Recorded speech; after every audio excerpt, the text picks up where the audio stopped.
and come through. There was certainly a lot of adversity for you to fight through in today's game. Yeah, this is an excellent win for us. We knew coming in here, competing against Coach Belichick and his team, and just all the, just all the things that you need to do to win these kind of games. So this is probably as fine as a complimentary win we've had in my time here. I thought the offense was extremely productive, throughout the day. Defense had some great runs there, the takeaways, and the special teams obviously had some big plays in the return game and the block punt. But I've always felt that overtime wins, close wins at the end of the game. These are games you can really build off of. We also talked offensively throughout the week, where to play against this defense, your third, fourth, fifth options were going to have to come up big, and I thought Dak did a tremendous job distributing the ball today.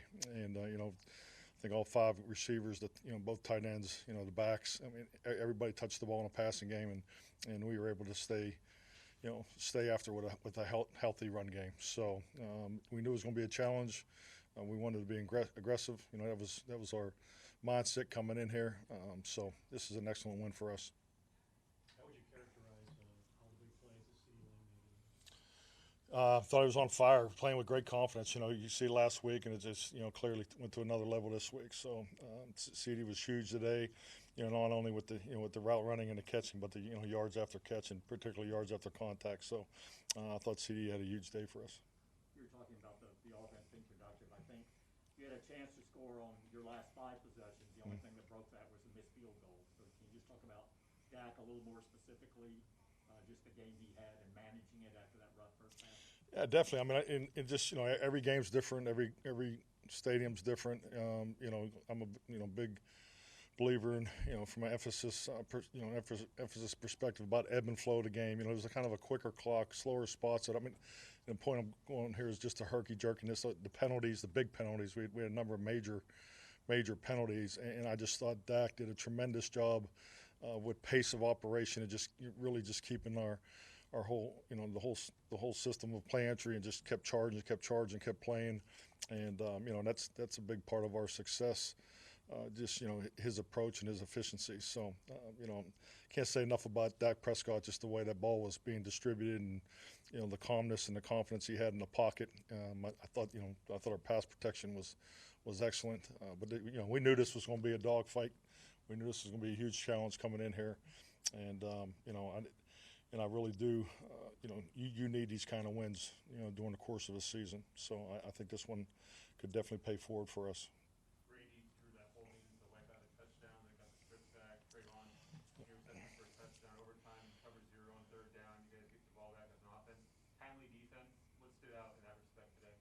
Well, I mean, I think you touched on them. I mean, the big plays. I think that the energy never dropped off. We had swings of momentum. They made big plays. You knew they were going to be tough. You knew they were going to be physical. You knew they were going to be disciplined. You knew they were going to challenge us schematically, and we saw all that. And I have tremendous respect for their whole operation here. They do it. What they've done the last 2 decades is unprecedented. So, and that's kind of the way you have to approach any game, but especially coming up here. You've been around quarterbacks with late game heroics, obviously, and Dak's done it here with this one. What kind of trait does it take to be that kind of quarterback late, being clutch, making those kind of throws, 3rd and 25, coming up, set up the one? I mean, I just think the biggest thing is that he taps into his confidence. He never wavered. I mean, his process was the same throughout. He was on top of. We had some substitutions there. Obviously we were in a high total play number game. Our perimeter guys, we had more substitution there at the end, and and he handled all that with a couple of formation adjustments and things like that. But he's on top of his game right now, and I just think the biggest thing is he just stayed steady and was strong and confident and was very precise and detailed in the clutch. Mike, you preached all at the beginning of the season about how last season didn't matter. It was completely different. And moving on. For you guys to start the way that you guys have now, 5-1. Here comes the bye week.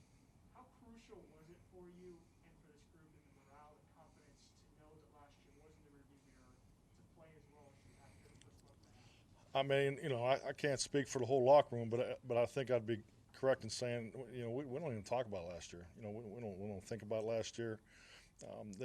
Last year was more, more for the off season.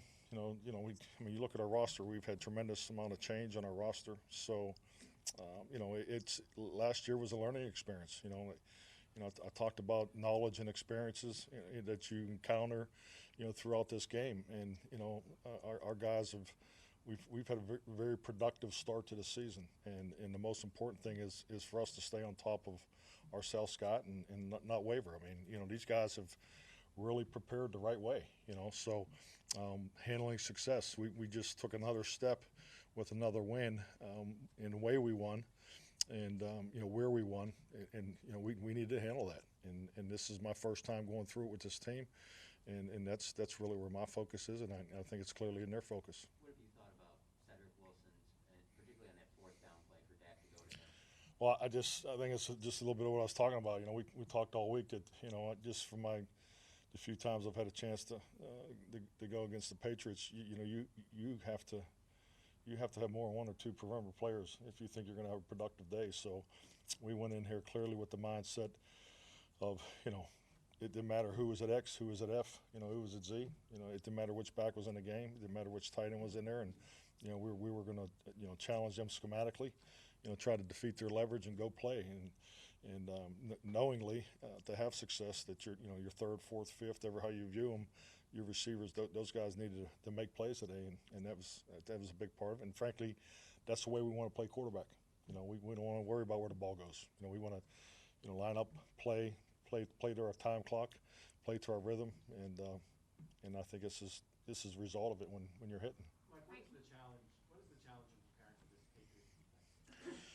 Well, the challenge, so fundamentally strong. You just, and he really takes you back to the basics. He's going to set the edges on you. He's going to really challenge your run plan. So you have to have a multiple run plan when you play against Bill. Clearly, and you got to be able to, forget about halftime adjustments. You got to be adjusting, throughout the whole game. So, and just the way I think he does an outstanding job in recognizing, concepts, also within the game and trying to tilt the coverage to you, and they do a really good job of, winning the leverage battles is the way I look at it when I look at defense. So it's always a challenge when you play him. 75-yard touchdown, place is going crazy. You guys are down by 3. Do you recall what Dak was like on the sideline or going into the huddle game? I'll tell you, our guys didn't blink. We have spent a tremendous amount of time on last game scenarios. Just more. I think, coming off of last year, going into the off season, it was clearly probably top 3. We need to be better, and I was excited to be in this position. And definitely to do it here, because these are great moments you grow from as a football team. So, and you can't practice this. We all practice it. But to go out and do it, and to be clutch in the way our guys did it, these are experiences you can definitely grow from. Mike, what was your philosophy on fourth down entering the games? And when you start off the game with the fourth down conversion that didn't work, but continue to have those opportunities, including the game one that did, how much does it reinforce your decision? Well, I think like anything, you have a general idea, based off of your game plan of matchups and all the things that go into the game plan, and you have a starting point. But at the end of the day, I think it's obvious. I have great confidence in our offense, and rightfully so. So, we have some game plan conversation, particularly at the end of the week that Kellen and I will go through, particularly when we're thinking 4-down territory and when we're not. Were the early fourth down gambles, whatever you want to call them, was that part of taking an aggressive approach to the game? Definitely. I mean, in the down the distance, the distance of them too. Like I said, I have great confidence in our offense, and I know the first one, exactly where it was, and I thought we had a clean play, and and then frankly on the review, we just felt the ball beat his body part that was down first. So, but hey, that's football. As much football as you've coached, and you mentioned your response to the long touchdown, but can you remember a 2-play swing like that, where big 6 to that long touchdown back to back like that? Obviously, I can. I just can't give you an example right now because I'm excited about the win. But I think that's the beauty of the NFL. I mean, it's unbelievable. You go through the clips each and every week, and we cut all these game situations up and show them to the guys on Saturdays or Fridays, and it's just amazing the big plays that occur weekly in this game. And that's why it's the greatest game on earth. You talk about the Diggs interception and then what you saw, what the breakdown was defensively when they came right back. Well, I think we misjudged the ball. I mean, I really didn't have time to go, frankly ask what happened because everything was going on in the game. But it looked like our guys kind of misjudged the ball there. You now just count on a Trayvon interception each week? Is that the plan? Hey, I'm all for it. Yeah, it's awesome, especially when he puts it in the end zone. Yeah. I mean, you don't want to overhype guys, but it seems as if he's doing this every week. He's setting league record for interceptions starting with the season. So it's kind of hard to tame the attention to him right now. I mean, the facts are what they are. I mean, he's playing at an extremely high level, and he's picking the ball off. I mean, and make no bones about it. He's done it since he's arrived here, in Dallas. So, I love the way he plays. He's fought through a couple injuries the last 2 weeks. He's, doing everything he can to get on the field, and he goes out and produces, that way tonight for us. I mean, just like I said, he's an awesome young man, and he's got a bright future. But he's playing lights out right now. Mike, what is it about your team with you can have these penalties and you're facing 3rd and 25. You have the red zone where you don't get in 3 times. That they don't. The resolve that they have. Where does that come from? I think they believe. I just feel there's such a strong confidence. Like I said, we have a number of our veterans that have had a lot of individual success, and then we have an extremely young group that's just learning and figuring out. So I just think that the chemistry and the combination of youth and the veterans is excellent, and we got a great vibe, and and they just believe the way we're going about it.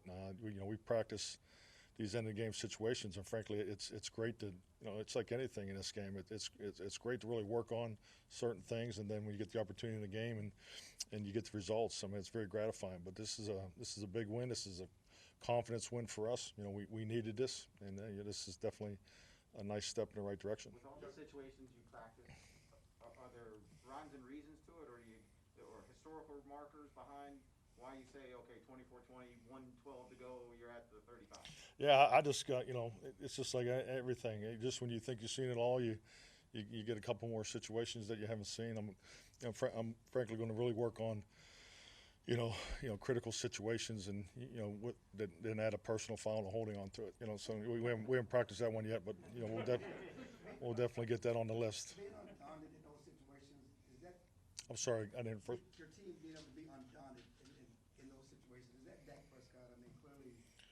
I think it's all of them. Dak, don't get me wrong, is a tremendous leader. It just the confidence, it just oozes out of his ears. But he's like that all the time. So just a tremendous leader.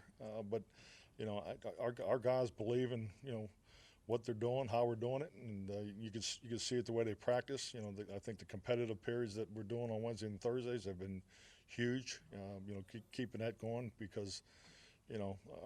Our guys are putting it in the week, and then they're playing free on Sundays, and that's the way it has to be. We focused on how you finished, but the significance of only being down by 4 points at half with all of the mistakes you had and everything you did to yourself, only being down 4 at half, is that pretty significant? I just want to credit that to our neutral thinking. We weren't getting caught up in the negatives, just to let you in our mental conditioning program. But you just keep playing. The locker room, there was, like you said, you would have never known that that was going on. It was a challenge that it's part of the game. So I thought our guys did a great job. They just kept playing. We talked about Randy Gregory's Last one for Coach. Randy Gregory's 3-game homestand and how productive he was for those 3 games. But what do you think it says about him, the way that he was able to change the game so dramatically in the middle of this and just win with his rushes in such a variety of ways? Oh no, Randy's on a roll now too. He's put 4 games together now that are outstanding. So obviously he'll be seeing more and more chips and things like that. We worked on it. We expected it this week. They did a bunch of it, but I think the guys, Dan, Kellen, Bones, I mean, everybody's doing a great job. This is the way you want to go into a bye week. Thank you.